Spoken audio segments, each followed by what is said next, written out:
ચાલો એક એવા પાઠ્યપુસ્તકની કલ્પના કરીએ જે ખરેખર સમજે કે કોઈ કેવી રીતે શીખે છે અને એ પ્રમાણે પોતાની જાતને બદલી પણ શકે.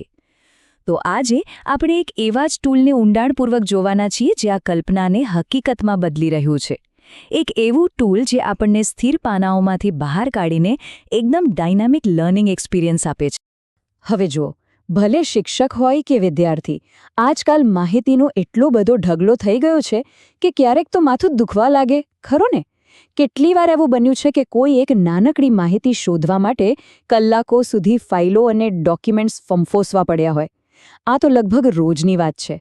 અને આના લીધે છે ને, શીખવાની મજા ઓછી અને માથાનો દુખાવો વધુ થઈ જાય છે. તો આજે આપણે શું જોવાના છે? પહેલાં તો આ ડોક્યુમેન્ટ્સના ઢગલાની સમસ્યા, પછી જોઈશું કે આપણો પર્સનલ એઆઈ આસિસ્ટન્ટ શું કરી શકે છે, એ પછી એજ્યુકેટર સ્ટુડિયોમાં શું ખાસ છે એ જાણીશું, અને પછી વાત કરીશું શીખવાની એકદમ નવી રીત, એઆઈ સંચાલિત પાઠ્યપુસ્તક અને છેલ્લે ભણતરના ભવિષ્ય વિશે. તો આ માહિતીના ઢગલાનો ઉકેલ શું છે? ચાલો હવે વાત કરીએ આપણા પર્સનલ એઆઈ આસિસ્ટન્ટની. એક એવું ટૂલ જે ખાસ આપણા માટે, આપણી જ સામગ્રી પર એક્સપર્ટ બનવા માટે બનાવવામાં આવ્યું છે. હવે આ નોટબુક એલએમમાં સૌથી ખાસ વાત શું છે ખબર છે? એ છે સોર્સ ગ્રાઉન્ડેડ હોવું. એનો મતલબ સીધો સાધો છે. એઆઈ ફક્ત એ જ ડોક્યુમેન્ટ્સનો ઉપયોગ કરશે જે આપણે તેને આપીશું. બસ, એ ઇન્ટરનેટ પરથી આમ તેમથી ગમે તે માહિતી નહીં ઉપાડે. એટલે જે પણ જવાબ મળશે એ એકદમ સચોટ અને ભરોસાપાત્ર હશે. કોઈ ચિંતા જ નહીં. અને સૌથી મજાની વાત તો એ છે કે આ ટૂલ એવા બધા ફોર્મેટ સાથે કામ કરે છે જે આપણે રોજ વાપરીએ છીએ. મતલબ કે PDF, Google docs, web links બધું જ ચાલે. અને બધું જ એકદમ વ્યવસ્થિત રીતે અલગ અલગ નોટબુક્સમાં ગોઠવાઈ જાય છે. એટલે કે બધી જ સામગ્રી એક જ જગ્યાએ એકદમ સહેલાઈથી મેનેજ કરી શકાય છે. ચાલો હવે એના અમુક મુખ્ય સિદ્ધાંતો પર નજર કરીએ. પહેલી વાત, આ જેમિનાઈ 1.5 પ્રો જેવા પાવરફુલ મોડેલ પર ચાલે છે.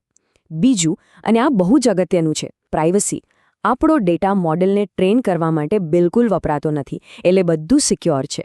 પછી એ 50થી વધુ ભાષાઓને સપોર્ટ કરે છે, 13 વર્ષથી વધુ ઉંમરના વિદ્યાર્થીઓ માટે ઉપલબ્ધ છે, અને હા, નોટબુક બીજાઓ સાથે શેર પણ કરી શકાય છે, એટલે કે કોલેબોરેશન પણ એકદમ સરળ છે. ઓકે, તો હવે બેઝિક્સ તો સમજાઈ ગયા. હવે જોઈએ કે આ ટૂલ શિક્ષકો માટે કેવી રીતે એકદમ ગેમ ચેન્જર સાબિત થઈ શકે છે, ખાસ કરીને સમય બચાવવામાં અને પાઠને વધુ રસપ્રદ બનાવવામાં. જરા વિચારો, એક ટીચર છે, એ શું કરે છે? બસ પોતાનું સિલેબસ અને જે પણ રીડિંગ મટીરિયલ છે એ અપલોડ કરી દે છે. પછી એ ખાલી એટલું જ પૂછે છે કે મને આમાંથી 10 પાઠની એક યુનિટ પ્લાન બનાવી આપ, અને બૂમ, પ્લાન તૈયાર. એટલું જ નહીં, એમાંથી જ સ્ટડી ગાઈડ અને ક્વિઝ પણ બનાવી શકાય છે. અને પછી બસ સીધું જ ગૂગલ ક્લાસરૂમ પર ક્લાસ સાથે શેર કરી દો. આ તો મતલબ કલાકોનું કામ મિનિટોમાં. સમયની કેટલી બધી બચત થાય ને? તો આ એજ્યુકેટર સ્ટુડિયોમાં શું શું બનાવી શકાય છે? ઘણું બધું, જેમ કે સ્ટડી ગાઈડ્સ, એફએક્યુઝ, આખા વિષયની ટાઈમલાઇન્સ, જવાબ સાથે મલ્ટિપલ ચોઇસ ક્વિઝ પણ તૈયાર થઈ જાય. રિવિઝન માટે ફ્લેશ કાર્ડ્સ પણ બનાવી શકાય. અને હા, માઇન્ડ મેપ્સ પણ, જેથી બધા ટોપિક્સ કેવી રીતે જોડાયેલા છે એ સરળતાથી સમજી શકાય. અને યાદ રાખજો, આ બધું જ મૂળ મટીરિયલમાંથી જ બને છે. હવે એક મસ્ત સવાલ, શું થાય જો આપણી બધી નોટ્સ એકબીજા સાથે વાત કરવા લાગે? અને આપણી સાથે પણ? વિચાર તો જોરદાર છે નહીં? અને આ વિચાર જ આપણને આ ટૂલના એક સૌથી જોરદાર ફીચર તરફ લઈ જાય છે. એક એવું ફીચર જે આપણી ભણવાની સામગ્રીમાં ખરેખર જીવ પૂરી દે છે. તો એ ફીચર છે ઓડિયો અને વિડિયો ઓવરવ્યૂ. આ શું છે? નોટબુક એલએમ આપણી નોટ્સમાંથી એક નાનકડો પોડકાસ્ટ જેવો ઓડિયો સારાંશ બનાવી શકે છે. જાણે બે લોકો આપણી નોટ્સ વિશે ચર્ચા કરી રહ્યા હોય. અને એટલું જ નહીં, એ સ્લાઇડ્સ અને વોઇસ ઓવર સાથે આખો વિડિયો પણ બનાવી શકે છે. વિચારો, કેટલું સરસ! અલગ અલગ રીતે શીખનારાઓ માટે આ એકદમ પરફેક્ટ છે, અને અઘરા વિષયો પણ એકદમ સહેલા લાગવા માંડે છે. ઓકે, અત્યાર સુધી આપણે શિક્ષકોની વાત કરી, પણ આ ટૂલ માત્ર એમના માટે નથી. ચાલો હવે જોઈએ કે આ વિદ્યાર્થીઓ માટે શીખવાની રીતને કેવી રીતે બદલી શકે છે, અને એમને પોતાના અભ્યાસ પર વધુ કંટ્રોલ કેવી રીતે આપી શકે છે. આ પર્સનલાઇઝેશન કેટલું પાવરફુલ છે એ રિસર્ચમાં પણ સાબિત થયું છે. જુઓ આ ઉદાહરણ, ન્યૂટનનો ત્રીજો નિયમ. હવે જો કોઈને બાસ્કેટબોલમાં રસ હોય તો એને સમજાવી શકાય કે જ્યારે બોલને ડ્રિબલ કરવામાં આવે છે ત્યારે ફ્લોર પણ એટલા જ જોરથી બોલને પાછો ધક્કો મારે છે. એકદમ સિમ્પલ. અને જો કોઈને આર્ટમાં રસ હોય તો એની શિલ્પકારનું ઉદાહરણ આપી શકાય. વાત એક જ છે, પણ સમજાવવાની રીત અલગ. આનાથી શીખવાની પ્રક્રિયા કેટલી મજેદાર અને અસરકારક બની જાય નહીં? અને આ જે કોટ છે એ આખી વાતનો સાર કહી દે છે. મુખ્ય ઉદ્દેશ શિક્ષકોની જગ્યા લેવાનો નથી, પણ એમને વધુ શક્તિશાળી બનાવવાનો છે. એઆઈનો ઉપયોગ એવા કામો માટે કરવાનો છે જેમાં ઘણો સમય જાય છે, જેથી શિક્ષકો પોતાનો કિંમતી સમય વિદ્યાર્થીઓ સાથે વિતાવી શકે, કારણ કે એ જ તો સૌથી મહત્વનું છે. તો આ જે બધું આપણે જોઈ રહ્યા છીએ એ ખાલી એક નવું ટૂલ નથી, આનાથી ઘણું વધારે છે. આ તો ભણતરની સામગ્રી વિશે વિચારવાની એક આખી નવી જ રીત છે. રિસર્ચર્સ આને એઆઈ ઓગમેન્ટેડ ટેક્સ્ટબુક એટલે કે એઆઈ સંચાલિત પાઠ્યપુસ્તક કહે છે. આનો આઈડિયા શું છે? એકદમ સરળ.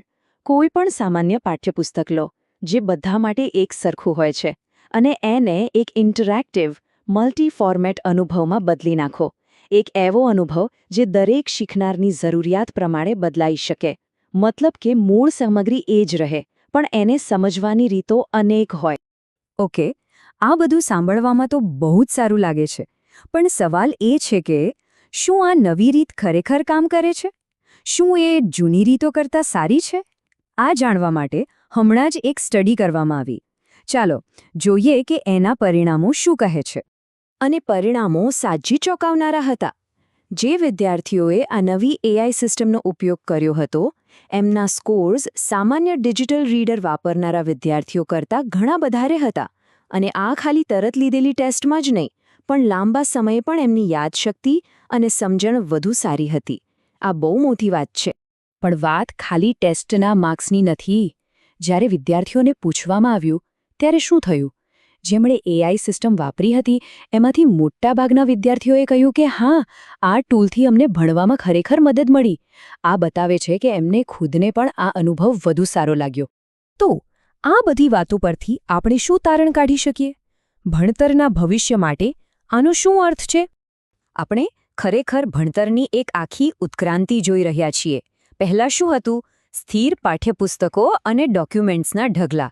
આજે શું છે?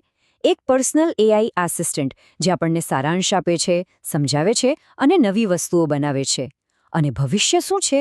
એક ડાયનેમિક એઆઈ સંચાલિત અનુભવ જે દરેક માટે ભણતરને પર્સનલાઇઝ કરશે. આપણે હવે ખાલી માહિતી લેતા નથી, પણ એની સાથે જોડાઈ રહ્યા છીએ. અને આ આપણને એક મોટા સવાલ પર લાવીને મૂકી દે છે. જરા વિચારો, જો કોઈ પણ ડોક્યુમેન્ટ્સનો સેટ એક પર્સનલ ટ્યુટર બની શકે, તો પછી પાઠ્યપુસ્તકનો જે આખો આઈડિયા છે, શું એ હંમેશા માટે બદલાઈ નહીં જાય? દરેક માટે વધુ સારું અને અસરકારક શિક્ષણનું વાતાવરણ બનાવવામાં એઆઈનો રોલ શું હશે? આ સવાલોના જવાબો ભવિષ્યમાં મળશે, પણ એટલું ચોક્કસ છે કે સંભાવનાઓ ખરેખર બહુ જ રોમાંચક છે.